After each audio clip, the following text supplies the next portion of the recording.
Ya.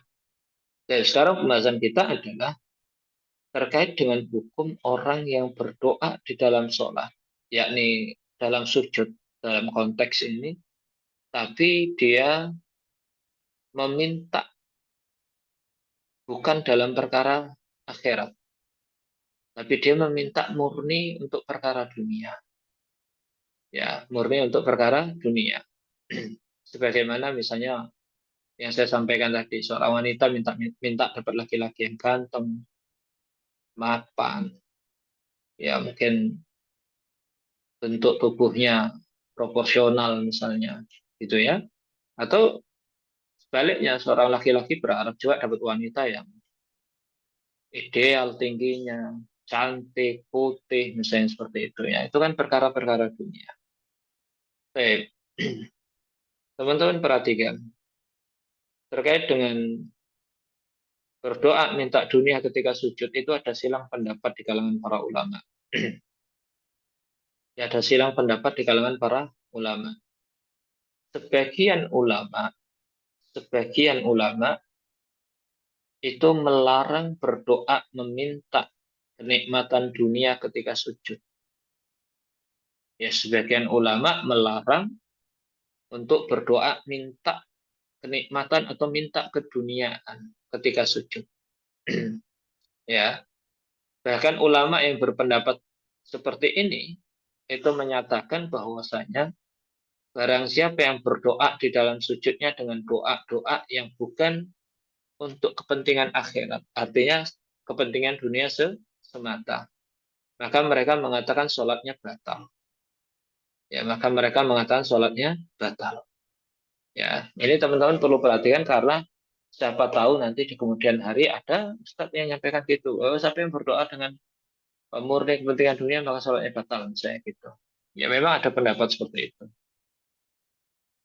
Disebutkan di dalam Ar-Raudul Murbi. Ini fikih level menengah ya. Raudul Murbi itu ya level menengah lah ya di dalam mazhab Hanbali. Ya kalau level pemula itu biasanya Umdatul Fiqh ya atau Dalilut Thalib atau Akhsarul Mukhtasar. Itu biasanya fikih-fikih mazhab Hanbali pemula. Nah, di dalam Ar-Raudul Murbi ya dinyatakan walaysa lahu ad-du'a'u bi syai'in mimma yaksidu bihi maladzad dunya wa syahawatiha ka qawlihi Allahumma rzuqni jariyatan hasanah aw ta'aman tayyiban wa ma asbahahu wa tabtulu bih. Ya dinyatakan di dalam Raudul Murbi ya walaysa lahu ad-du'a'u bi syai'in mimma yaksidu bihi maladzatad dunya wa syahawatiha. Tidak boleh berdoa dengan tujuan untuk memohon kenikmatan dunia. Ya tidak boleh berdoa dengan tujuan untuk kenikmatan dunia. Seperti seseorang yang berdoa, Allahumma rzuqni jariyatan hasanah. Ya Allah, berilah aku istri yang cantik, yang ya bagus lah ya, bagus. Au ta'aman tayyiban atau minta makanan yang lezat misalnya. Wa ma asbahahu atau yang semisal dengan itu wa tabtulu bihi, maka sholatnya batal. Ya, kalau dia minta keduniaan, teman-teman pahami ya, ini konteksnya adalah berdoa di dalam sholat ketika sujud. Ya, di dalam sholat ketika sujud. Kalau berdoanya di luar sholat, bebas saja. Ya, berdoa di luar sholat itu bebas saja, selama memang tidak ada unsur kesyirikan, tidak ada unsur kebid'ahan, ya, dan tidak ada unsur pemutusan tali silaturahim dan tidak ada unsur kemaksiatan. Kan boleh. Ya, tapi ini pembahasannya adalah ketika sholat. Ya, ini pendapat pertama ya, menyatakan bahwasanya tidak boleh berdoa untuk minta dunia beserta kenikmatannya. Ya, karena itu akan membatalkan sholat. Gitu ya.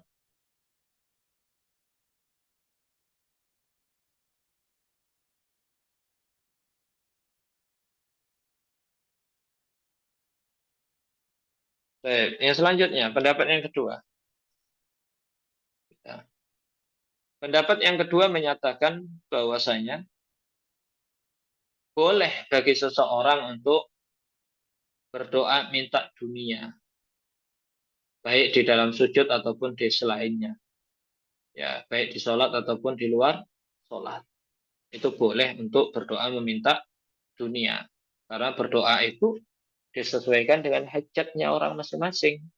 Kalau misalnya kita hajatnya adalah dalam perkara dunia, misalnya kita memang sudah jadi bujang lapuk, misalnya, kemudian berdoa pengen agar cepat dapat jodoh, ya boleh-boleh aja dia berdoa minta istri, istri yang cantik, yang soleha, yang baik, misalnya gitu boleh. Itu menurut sebagian ulama. Masih disebutkan di dalam Ar-Raudul Murbi, ya, di juz 2 halaman 77 ya. Disebutkan dalam Ar-Raudul Murbi, wa anhu yajuzu du'a'u bihawaijid dunyahu wa maladhiha. Ya, dan boleh, ya, boleh berdoa untuk kebutuhan-kebutuhan, mau kebutuhan-kebutuhannya ataupun kenikmatan-kenikmatan dunia, kebutuhan-kebutuhan dunia dan kenikmatan-kenikmatan. Ya, wa anhu di sini berarti dia dari Imam Ahmad ya. Dan dari Imam Ahmad dinyatakan ya jusud du'a'u bihawaijid dunyahu wa maladhiha. Boleh berdoa untuk mendapatkan ke apa itu namanya? Bihawaijid dunya.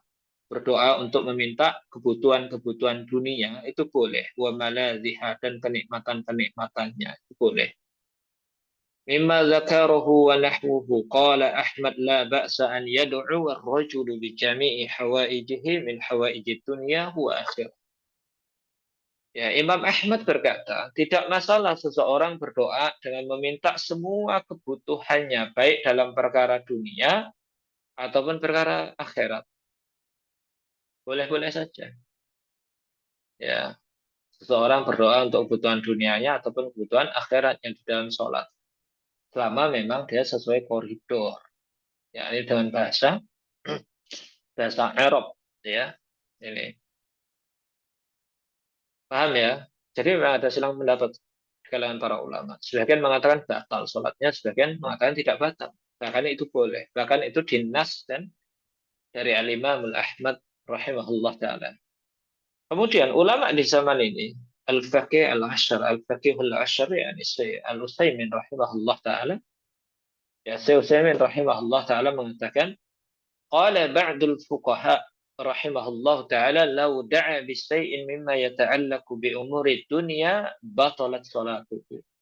Kata Syekh Utsaimin, qala ba'dul fuqaha rahimahullah. Sebagian ulama, ya, sebagian ulama itu berpendapat lau da'a bisay'in mimma yata'allaqu bi umuri dunya ya batalat salatuhu. Kalau misalnya seseorang berdoa, ya, untuk berdoa dengan doa bertujuan untuk mendapatkan kenikmatan-kenikmatan dunia, yakni untuk mendapatkan dunia, maka batalat sholatuhu, maka batal sholatnya. Lakin, akan tetapi, hadza qaulun dha'ifun bila syak. Kata Syekh Utsaimin, lakin hadza qaulun dha'ifun bila syak. Namun ini adalah pendapat yang dhaif, yang lemah, yang marjuh. Ya, yang marjuh bila syak tanpa ada keraguan sedikit pun.